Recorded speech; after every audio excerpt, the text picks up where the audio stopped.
trials and expiations, is it over?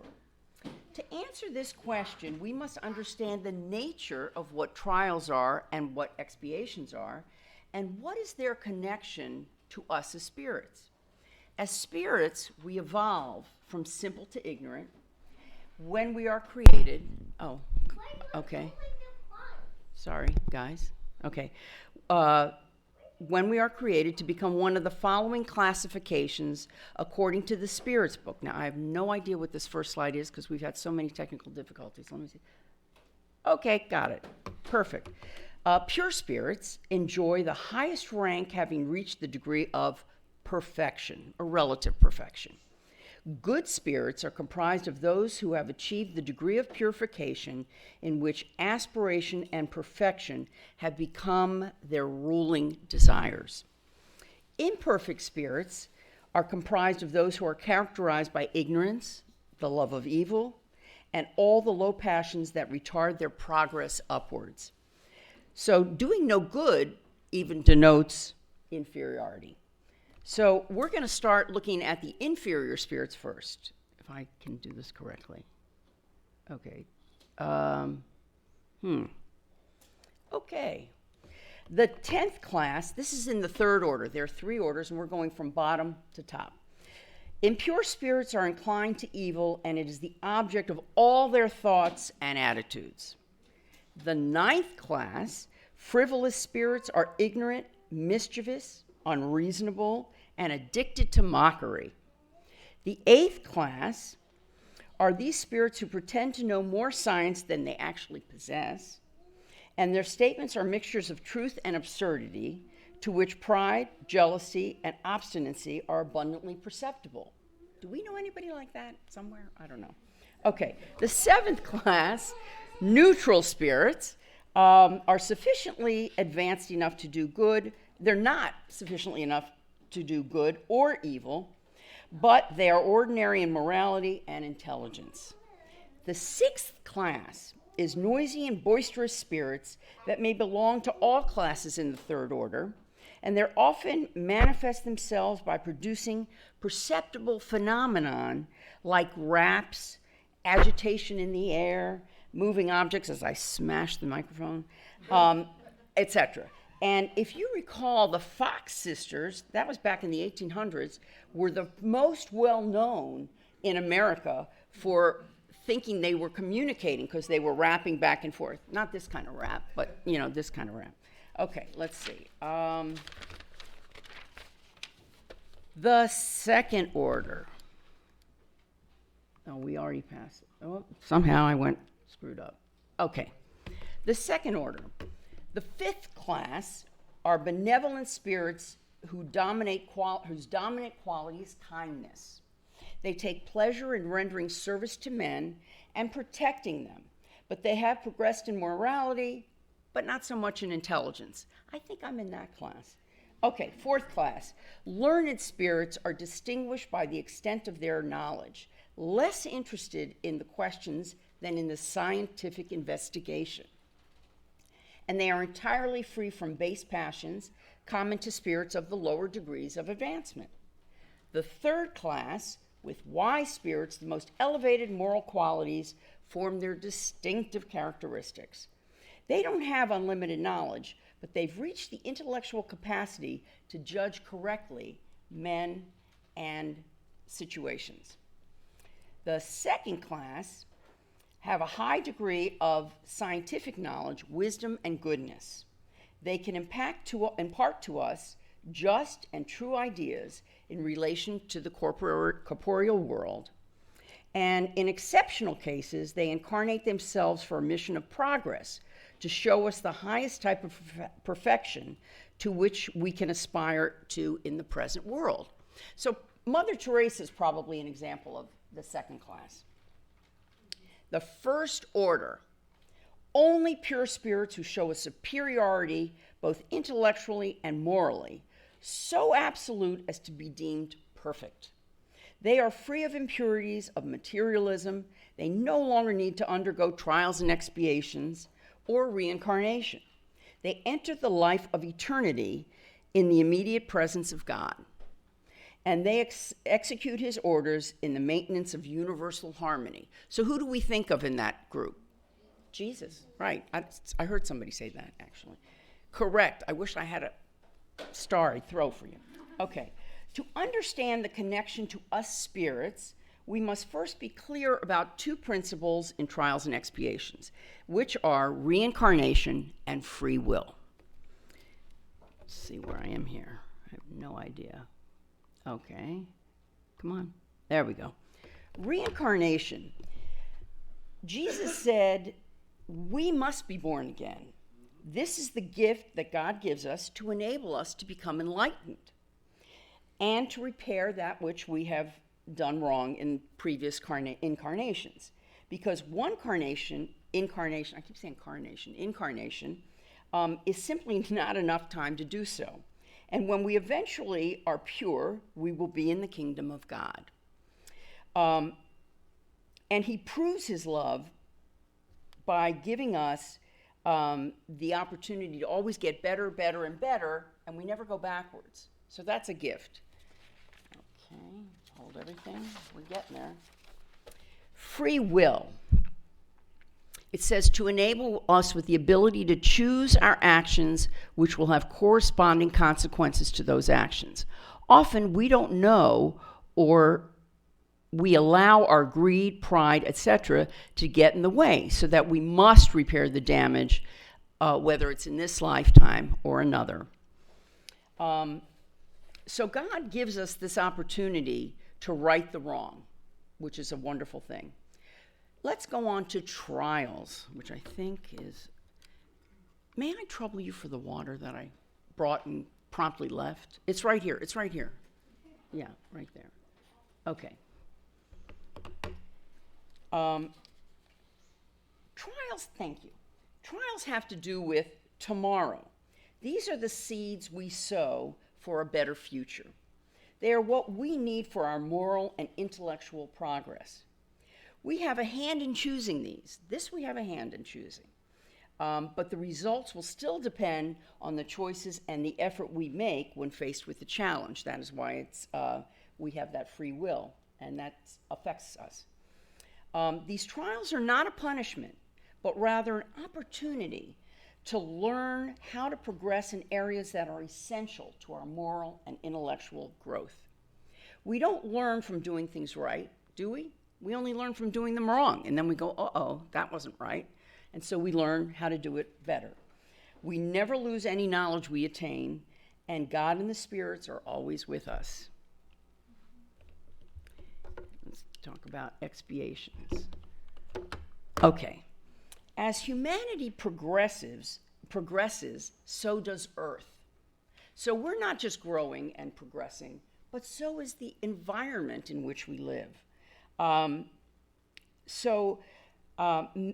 As humanity progresses, as I said, so does Earth, because man has learned how to make unwholesome localities healthy, rendering communications with one another easier, and the soil more productive. So right away, when you hear communications easier, what do we think of? Texting, the internet, right? So it's pretty hard not to communicate with somebody unless you really don't want to. And Lena had given me an example of how there was this desert farmland in Brazil that they took the very worst farmland and developed it and made it the best cocoa farm in the world, which is pretty incredible. So that tells us that we're starting regeneration. Give me 1/2 a sec. And also, even when I was teaching English, conversational English here, we had a situation where we talked about where it's also happening in India. So it's not happening in an isolated place. It's literally happening all over at the same time.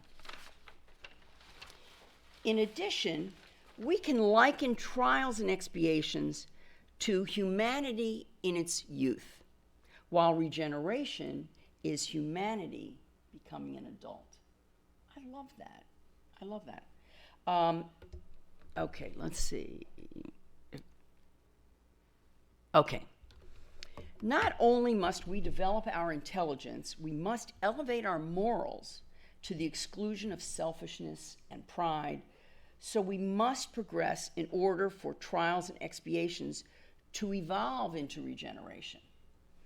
It is predictable, therefore, which is why they say the time appointed by God is here. Am I at 5? Yes. This change will be slow, however. Non-believers and others who believe they are superior to God, who breathe selfishness, pride, attachment for all that is material, and avarice, will gradually disappear, and good spirits will emerge in their stead. Because these are the vices of which the earth must be purged, by the removal of these who refuse to amend, as they are incompatible with fraternity and good men who will always suffer by their existence. And an example of that, have you ever studied like group theory or anything like that?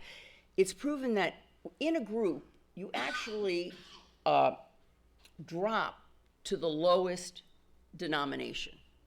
You don't raise to the top, you actually drop. So that's why this is so critical that we, at least eventually, eliminate those. The present epoch is a transitional one. Elements of two generations are mingling together, and we're placed sort of in the middle right now. So we're sort of getting out of trials and expiations, thank you. And I almost said trials and tribulations. And then, you guys have to forgive me. I haven't slept in 2 weeks, so I have no idea what's going to come out of this mouth. And we're placed at the intermediary point, and we assist in the departure of one and the new arrival of the other. The new generation, being the founder of the era of moral progress, is distinguished by precocious intelligence and reasoning powers, joined to the good, innate sentiment of goodness and of spiritual beliefs, which is the unmistakable sign of a certain degree of interior advancement. Here's an example of that. How many people here ever heard of Peggy Fleming? Okay, you're all young. Well, if you were old, you would thank you. Like me. Okay. Peggy Fleming was the world's best skater, gold medalist in 1968. Her feet never left the ice. She did turns on the ice, she did things on the ice, but she never was in the air. Well, if you think of gold medalists today, they do triple toe loops, triple sow cows. I mean, they're in the air more than they're down. So you can tell that we are advancing. And even in a personal way, I was having breakfast with my best friend, and her granddaughter was there, and she was about 1.5 or 2, and she had a straw in her cup that was paper. And you know what happens to paper eventually? It closes. So she's trying to drink the drink, and it wouldn't drink. Without a thought, she turns the straw upside down. I wouldn't have thought to turn the straw upside down. I mean, it was incredible for a 2-year-old. So I'm just saying that we advance. We are definitely advancing. Let me get to the next one. Okay. Here are the signs of advancement according to Steven Pinker, noted psychologist, linguist, and author in his TED Talk entitled, "Is the World Getting Better or Worse? A Look at the Numbers." Now, I think this is amazing. In America, the homicide rate 30 years ago was 8.5 per thousand. What is it last year? 5.3 per thousand. That's a definite drop. It's a significant drop, right? Poverty rate, 12% 30 years ago. Now it's only 7%. Maybe even this year it's less. I don't know. In the world, ongoing wars, 23 30 years ago. Now we have 12. You can almost count them on 2 hands. Autocracies, 85. Last year, 60. Extreme poverty, 37% 30 years ago. You realize how that's devastating. Now it's 10%. Nuclear weapons, 60,000 30 years ago. Now we have 10,000. There's more. Signs of advancement, according to Yuval Noah Harari, a historian, professor, and author, has this to say from his book, Homo Deus, A History of Tomorrow. Imagine, today, more people die of overeating than starvation. Imagine that. Today, more people die of old age than disease. In 2012, about 56 million people died throughout the world. 620,000 of them died of human violence. War killed 120,000 people, and crime killed another 500,000. In contrast, 800,000 committed suicide. 800,000.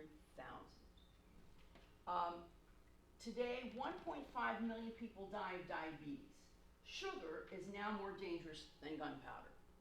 Can you imagine? So,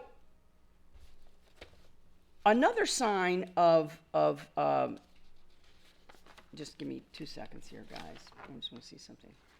Okay. But the reason we are not in regeneration, that you can know we're not in regeneration, is because of that. Yeah, that's a very sad number. This is an extraordinarily sad number. And we have to address this issue. And we can't wait, because people are dying right and left because of it. So it's something that, as a planet, we must embrace. Other signs of advancement, locally, I'll just tell you a couple things that I've seen, include the theme at the school where I teach, which is kindness. That's the theme of the whole school, kindness. And they give awards every month to students who demonstrate the most kindness. That's extraordinary, don't you think? I don't even have kids in school anymore, but I can tell you it was never there when I did. The door to my classroom says, in a world where you can choose to be anything, be kind. I love that. At an airport, a man let his infirm mother go to the bathroom, but she got stuck in the stall. So I got her unstuck, and she got out, and we happened to board the same plane. And I noticed he's helping other women put their bags on top of the thing. I mean, it just goes from the pay it forward, pay it forward, pay it forward, pay it forward. I'm always astonished and grateful and happy when I see that. It gives me so much hope. I just want to give a brief conclusion, because I know you're trying to get out of here in time. So, if we're making serious advancements towards regeneration, then why is the perception appearing like the sky is falling? Because viewers like bad news. That's the truth. That's what sells. As Steven Pinker puts it, if it bleeds, it leads. That is why we must be aware of all the good that is going on and reinforce that at every turn. Remember, there is no question we have entered regeneration. We're just not fully there yet. It is coming upon us slowly, yet one day this earth will be for the good, and we will be one step closer to living in God's kingdom. So be it. Thank you.